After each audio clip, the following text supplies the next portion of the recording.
তুমি না ঘুমাইয়া শান্তি দাও না ভাই।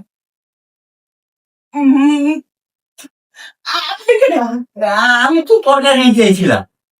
তরকারি নিতে আপনি আমার সাথে এগুলো বলেন চলে গা। আরে শোনো, আমি করছি আমার বাড়ি আসে দাম দিয়ে তো এই জন্য তরকারি নিতে চাইছি। আচ্ছা তোমার দরজা খোলা নেই, আমি তো যে সত্যি না আমি তো ভাবছি যে আমার জামাই বুঝে আইছে। আমার জামাই তো রোজ আমি ঘুমাই থাকি রুমে আইয়ে। আমি তো জামাই ভাই যাওয়ার কিছু কই না। চিন্তা করে না, আমি কি ওরকম না, মানে চুপচাপ যা হয়ে গেছে তো হয়ে গেছে। আর তুমি কিছু হয় তোমার নাম তোমার দেখে দেয়। না না না, তোর কারণে না ঠিক আছে। আমার সংসারটা নষ্ট হয়ে যাবে গা, বলেও কাজ যাবে না। আমিও সেই কথা বলি যে তুমি যে ওরা করে না, চুপচাপ থাকো।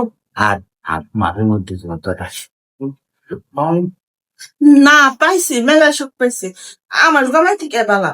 কারণ আমার জামাই মনে করেন যে কেমন না কয়, মুরগির মধ্যে কেন উড়ে আশের মতন নামে, আমি তো কইতেও পারি না ওরকম আসছি।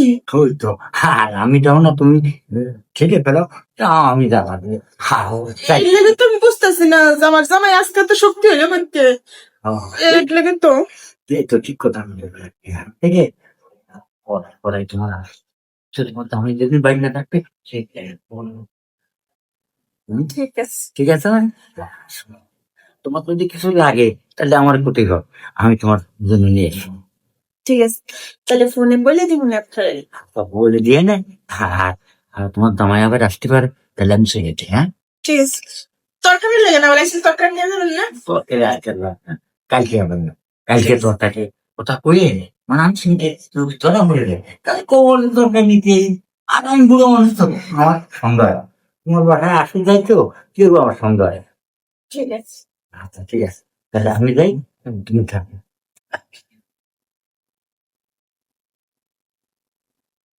ইস, যাই হোক, লোকটা বুইড়া হইলে কি হইব, তরকারি নিতে ইয়া যা কাজ করলো আমার সাথে, আমি কিন্তু সেই মজা পাইছি। আর আমার জামাই আজকা একটা বছর উর্ফ হয়েছে, কোনোদিন পারে না একটু সুখ দিত। এই কষ্ট কষ্ট আমার জীবনটাই মনে করছে যাবে না, কিন্তু না, এখন যে লোক পাইছি এইটা দিয়ে আমি রোজই মজা নিতে পারবো।